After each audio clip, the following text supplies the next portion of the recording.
à tous, aujourd'hui je suis ravie de vous retrouver pour vous faire une vidéo favoris, découverte et déception du mois. Ma première déception de ce mois-ci, et c'est un shampoing sec de la marque Aveeno. Alors je ne vais pas y aller par quatre chemins, ce produit est nul, mais alors nul comme on en fait peu. En fait Aveeno n'est pas une marque que je déteste, mais pas vraiment une marque que j'apprécie. Je sais que certaines françaises l'aiment beaucoup, peut-être par l'attrait de l'exotisme, parce qu'on ne la trouve pas en France, mais personnellement je trouve pas que ce soit une marque fabuleuse. Disons que c'est une marque comme Nivea, Garnier, c'est pas une mauvaise marque, mais voilà, c'est pas non plus une marque transcendante. Et ce shampoing sec par contre lui est vraiment très mauvais, je le déconseille parce que premièrement il a une odeur de lac mais épouvantable, donc c'est vraiment une odeur qui vous fait suffoquer. Et au-delà de ça, ce n'est pas un shampoing sec qui va redonner un petit peu de vigueur à vos cheveux et les rendre plus propres, c'est un shampoing sec qui va rendre vos cheveux complètement sales, et je dis complètement sales pour pas employer un autre mot, mais le résultat est vraiment très moche. En fait je l'ai utilisé tout à l'heure parce que ma frange n'était pas grasse, mais disons que j'avais envie de lui redonner un petit peu de matière, et ça l'a complètement cartonné. Et en fait elle était devenue tellement bizarre avec ce shampoing sec que j'ai été obligée de la laver, donc je n'ai pas vraiment vu l'intérêt d'utiliser ce type de produit, parce que vraiment lorsque vous l'appliquez il vient cartonner vos cheveux et c'est comme si vous aviez mis trop de lac, donc c'est une espèce d'effet mouillé. Donc si vous avez envie de tester la marque Aveeno, pourquoi pas, je sais que quand même leurs crèmes et certains savons pour le visage sont très bien, mais celui-ci il vaut mieux oublier. Ensuite maintenant je vais continuer la vidéo en vous parlant de mes favoris slash découvertes du mois, et premièrement le parfum Parisienne d'Yves Saint Laurent. Donc ça, dites-moi en commentaire si ça vous plaît, mais je pense inclure dans chacune de mes vidéos de ce type là un parfum, parce que je change assez souvent de parfum. Personnellement c'est un sujet qui m'intéresse beaucoup, j'aime avoir de nouveaux parfums, et celui-ci c'est un parfum qui me faisait de l'œil depuis facilement 2-3 ans. Donc lorsque j'ai pu l'avoir j'étais ravie, et il a une odeur assez particulière. En ce moment je mets soit Insolence de Guerlain, soit celui-ci. Autant Insolence il est assez sucré, donc c'est quand même un parfum de dame mais il est sucré, autant celui-ci est beaucoup plus fleuri et je trouve qu'il sent la rose, donc c'est un parfum que j'aime beaucoup. Je vais pas rentrer dans les détails de la description parce que je suis pas très bonne pour ça, mais si vous avez envie de sentir un nouveau parfum, que vous aimez les odeurs fleuries, notamment les odeurs de rose, je vous le recommande tout à fait. Puis autre favori du mois avec ce produit-ci, donc c'est le Unique One de Revlon que j'aime énormément. Alors je vous en avais parlé dans ma vidéo routine capillaire, je vous mettrai un petit lien juste ici si ça vous intéresse. Et en fait c'est un démêlant mais qui en même temps nourrit le cheveu, sert en tant que protecteur de chaleur. Et ce que j'apprécie beaucoup c'est que par exemple en ce moment je n'ai pas d'après-shampoing, mais ce produit est quand même assez nourrissant, donc il peut servir en tant que soin. Alors je ne vous dis pas de ne plus jamais acheter d'après-shampoing ou de masque de votre vie et de ne mettre que ça, je pense qu'à la longue ça ne suffit pas, mais une fois de temps en temps c'est un produit qui peut tout à fait remplacer votre soin. C'est clair qu'il ne faut pas l'appliquer aux racines parce que ça peut un petit peu les graisser. Il fait vraiment très bien son travail, il démêle très efficacement, il les nourrit, il les rend jolis, brillants. Donc pour moi c'est un produit qui vaut le coup. Et j'en profite pour vous parler du site Beauté Privée. Donc c'est un site de vente privée, je sais pas si vous êtes familier avec ce concept, personnellement pas du tout. Je vous mettrai un code si vous avez envie de vous inscrire en barre d'infos, et en fait c'est super bien parce que sur ce site le Unique One est vraiment pas cher, et quand je dis pas cher c'est à dire que j'ai comparé avec le prix de Master Coiffe et c'est encore moins cher. Donc parfois vous avez des produits qui sont à moins 50% et c'est super cool. Pour ceux qui connaissent pas le principe des ventes privées, vous avez juste à vous inscrire et ensuite eh bien, vous avez accès au site, vous avez accès aux offres, soit vous achetez et c'est très bien, soit vous n'achetez pas et c'est très bien aussi, vous n'êtes pas du tout obligé d'acheter. Je vous dis ça parce que personnellement lorsqu'on m'a proposé de m'inscrire, j'ai un petit peu paniqué dans le sens où je me suis dit ok je m'inscris et je suis obligée de consommer. En fait pas du tout, vous vous inscrivez et voyez ce qui est profitable ou non, voyez les offres si ça vous intéresse ou non. Mais c'est un site qui est super pour tous les produits capillaires parce qu'en ce moment il y a plein de marques capillaires, dont des marques comme L'Oréal, Revlon, donc des marques connues. Pour les parfums, j'ai vu qu'il y avait des parfums Lolita Lempicka et Escada, ça peut vraiment valoir leur coup, et si ça vous intéresse vous avez un lien. Ensuite je vais continuer avec les favoris slash découvertes, mais maintenant je vais passer au maquillage et à ceci. Donc pour celles qui reconnaissent, en fait c'est la collection qu'Alexandra, Alex Fashion Beauty, a sortie avec la marque Lise Wattier.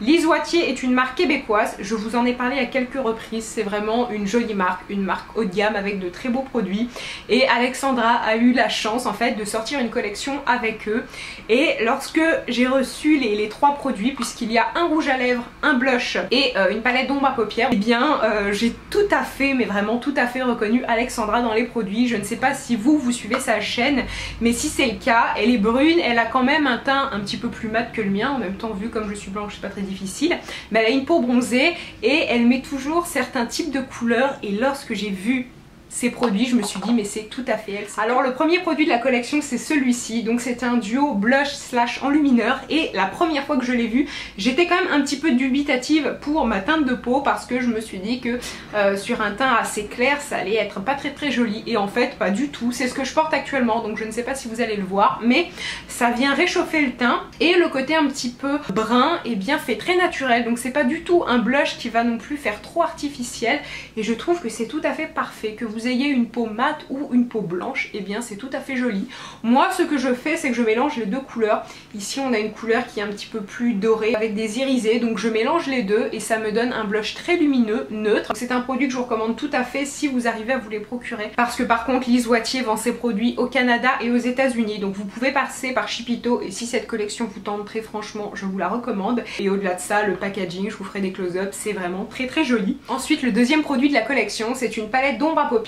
Donc vous avez 4 ombres à paupières plutôt irisées, et encore une fois c'est tout à fait le style d'ombre à paupières que j'aime appliquer, notamment la teinte la plus claire que je mets en aplat lorsque je ne veux pas mettre d'eyeliner. Ça vient ouvrir le regard, donc pour moi c'est un quatuor tout à fait joli. Et si vous aimez les tons neutres comme ceux-ci, qui sont plutôt irisés et riches en reflets, je vous la conseille tout à fait. Et ensuite le dernier produit de la collection, c'est celui-ci, donc c'est un rouge à lèvres qui est un petit peu rose, un petit peu marronné, je ne saurais pas vraiment le décrire, mais la couleur est très jolie. Pour moi c'est parfaitement le type de rouge à lèvres que je mets lorsque j'ai quand même envie que mes lèvres soient un petit peu plus jolies ou un petit peu plus colorées, mais vraiment sans en faire trop, quand je veux quelque chose d'extrêmement naturel. Et au-delà de ça, c'est un fini plutôt crémeux, donc c'est hydratant, ça s'applique très bien. Et maintenant on va passer aux accessoires et à ceci. Donc la dernière fois je vous avais parlé de plusieurs coques, et je vous avais parlé d'un site qui faisait des coques, et pas seulement des coques pour les Samsung ou pour les iPhones, et en fait c'est ceci. Donc c'est un site de coques personnalisé, extrêmement simple. Vous choisissez une de vos photos, donc celle qui vous plaît, et ensuite vous avez juste à la mettre sur une coque. Donc vous choisissez votre modèle, le site est très simple, je vous mettrai le lien en barre d'infos. Vous choisissez le modèle de votre téléphone, votre photo, et vous avez comme une petite fonctionnalité en ligne qui vous permet de coller la photo sur votre coque, et voilà ce que ça donne. Donc là c'est une photo que Clément avait prise et je trouve ça très joli. Donc là on a une coque qui est acclappée comme ceci. En fait ça vous permet de totalement personnaliser vos coques, d'avoir quelque chose qui est unique. Et pour ma part j'ai cette coque-ci, donc c'est une photo que j'avais prise et que j'avais mise sur Instagram il y a quelques semaines. C'est une coque qui est unique, je sais que pas deux personnes n'auront la même. Ce sont des coques de bonne qualité, ça arrive bien emballé dans une espèce de papier de soie. Enfin, les produits arrivent assez vite, et encore une fois pour toutes les personnes qui ont envie de personnaliser leur téléphone.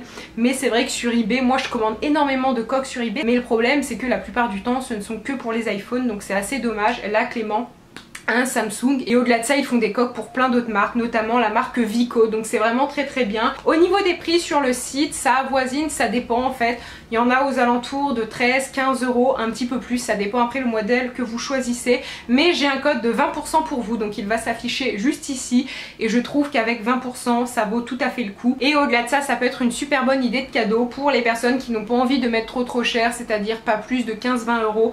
Ça peut vraiment être un cadeau qui fait de l'effet. Je sais que personnellement, si j'achetais à ma mère une coque comme ça et que je mettais une photo de son chat, elle serait folle de joie. Donc c'est vrai que pour les gens qui aiment bien avoir une photo de leurs enfants, une photo de leur animal de compagnie, ça peut être super. Ensuite on va rester dans le maquillage, mais avec une poudre de la marque Catrice, et c'est une abonnée slash youtubeuse qui m'a envoyé ces produits, donc je vous mettrai sa chaîne en barre d'infos, n'hésitez pas à aller la voir. Et en fait lorsqu'elle m'a envoyé ce produit là, elle m'a dit tu vas voir, je suis certaine que tu vas l'apprécier, et tu ne te trompes pas effectivement, parce que c'est une poudre géniale, mais géniale au point qu'elle a remplacé ma poudre de chez MAC. Donc pour moi c'est une poudre tout à fait exceptionnelle.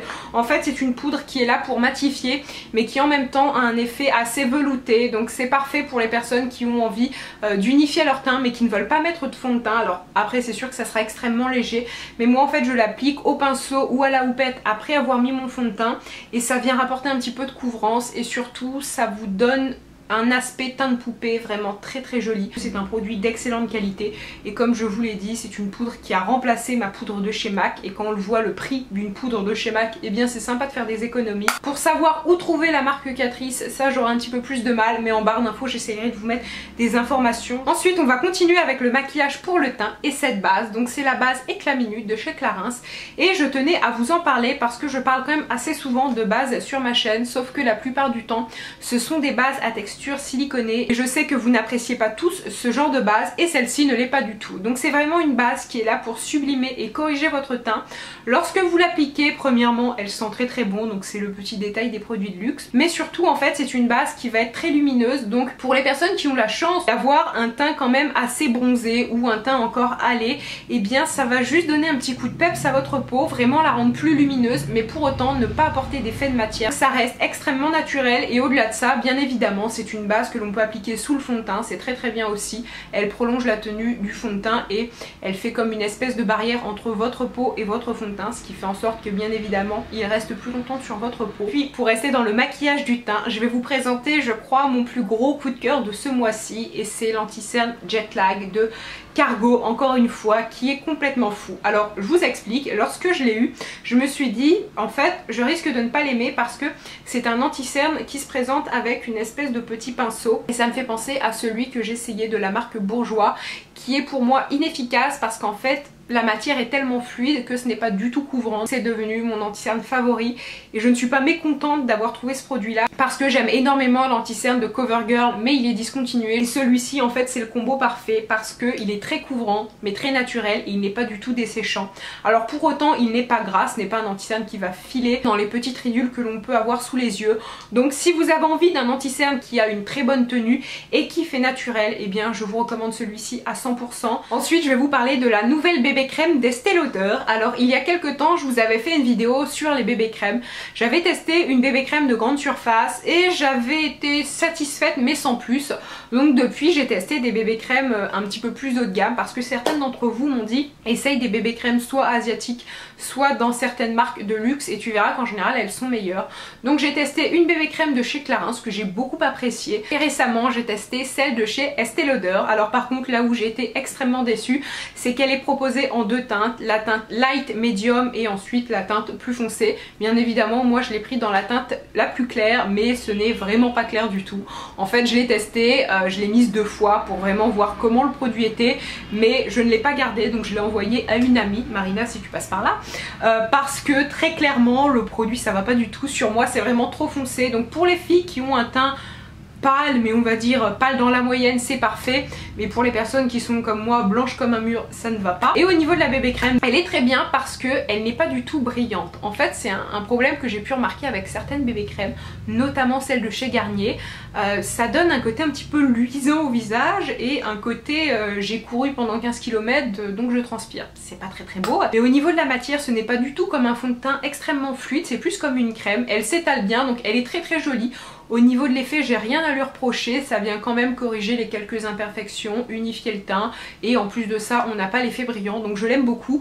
Mais pour la teinte c'est un petit peu ma déception parce que voilà, ça ne correspond pas à tout le monde. En même temps c'est pour ça que je n'aime pas trop les bébés crèmes parce qu'en général il y a 2-3 teintes et clairement si on regarde l'entièreté de la population, on peut pas dire que l'on a que 3 couleurs de peau différentes, donc c'est ce que je trouve dommage. Ensuite pour rester chez Estée Lauder et le maquillage des lèvres, je vais vous parler de ce rouge à lèvres là, puisque lorsque je l'ai porté dans une vidéo, vous avez été plusieurs à me dire que la couleur était extrêmement jolie et pourquoi pas vous la montrer en vidéo. Donc c'était ce rouge à lèvres là, et en fait je tenais à vous le montrer parce que j'ai trouvé une petite alternative beaucoup moins coûteuse.